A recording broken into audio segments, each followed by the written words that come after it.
Good evening. This is Kenny Torbush with Keller Williams Realty. I just want to say hello to everybody. Hope everybody's having a good weekend, having a good evening. It's Sunday. I just wanted to check in. This week's video is going to be about selling your home for sale by owner.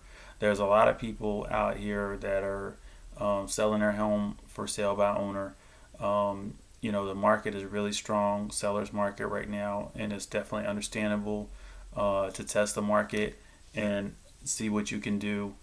Try to get it sold yourself.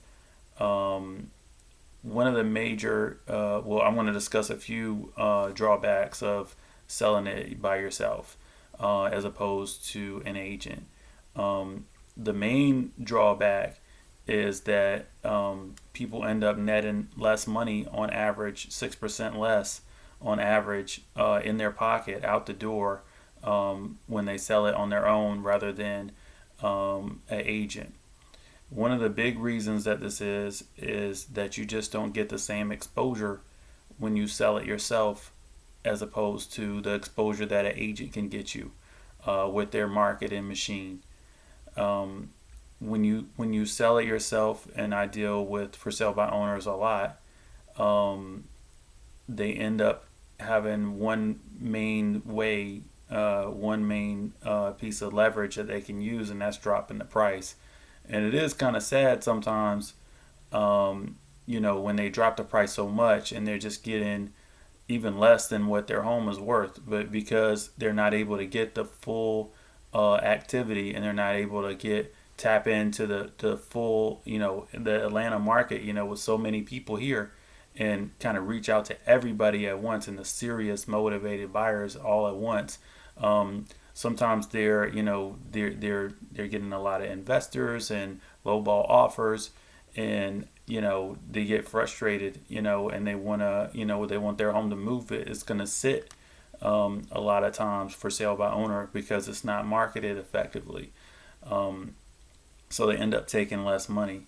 The real estate agents, they're able to put it on the MLS, and that's like lightning in a bottle. When you put it on the MLS, in the first 7 minutes, it goes out to 2 million people in the Atlanta area, and that's just so strong. And it's not just going out to anybody; it's going out to buyers agents with qualified buyers, with motivated buyers. Is not, and they're coming respectful. They know what the home is gonna sell for. They're not gonna advise their client to make a low ball offer. Not if they want to get the home. Not in this market. You need to come with a strong offer, with your best offer right off the bat, if you want to be in contention, because there's multiple offers routinely on homes. In bidding wars, bidding it up. We're seeing that quite often. So the real estate agent is able to use their use of the MLS, their connections with other agents, their links with Zillow and all of the other sites, you name it, to push your home out just in lockstep all at once, blast it out over the whole internet, and you're going to get some interest, especially in this market where there's a ton of buyers and the inventory is so low of homes. There's definitely buyers out there. If it's priced right, it's going to go.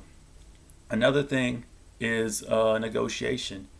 If you're selling it yourself, you've gotta kind of be the real estate agent. You got to field all the calls. You got to do all the showings. You got to do all the legwork.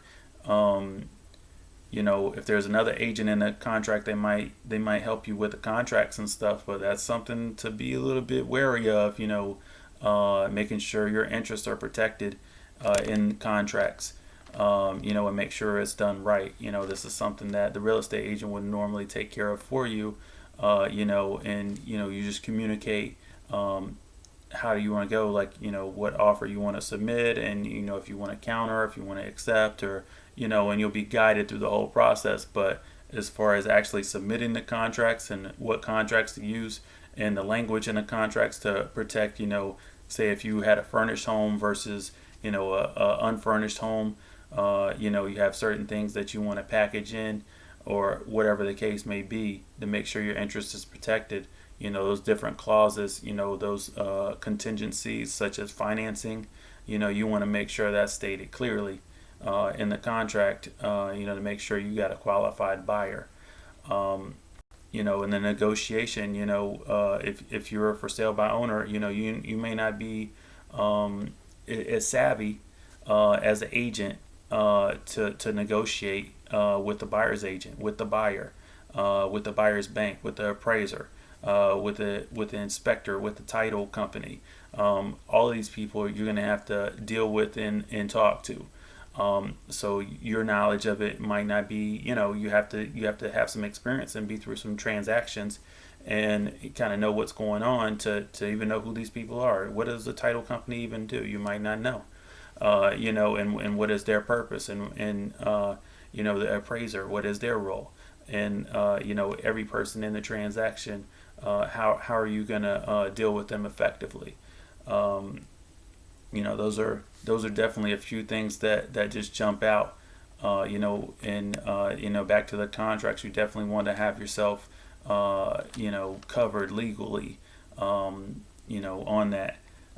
We have all the contracts in there. We deal with the common clauses and contingencies that come up, and if it's a more infrequent type of situation where you're doing something a little bit out of the ordinary, it would be in your best interest to pull in an agent that's had a little bit of experience and knows what's going on. So that's just a little bit about for sale by owners. Yeah, it's tempting to jump out there, try to get a big pile of cash, but at the end of the day, it may cost you more than you get, as far as leaving yourself open for certain problems. And then also at the end of the day, an agent can get it priced right and negotiate on your behalf, and it's likely that you'll bring in more cash anyways, and get in more interest, more offers, and run it up, and definitely pay the agent for the work that he or she has done for you. So that's all I got for this week. Hope everybody has a good week, and I'll see you guys next time.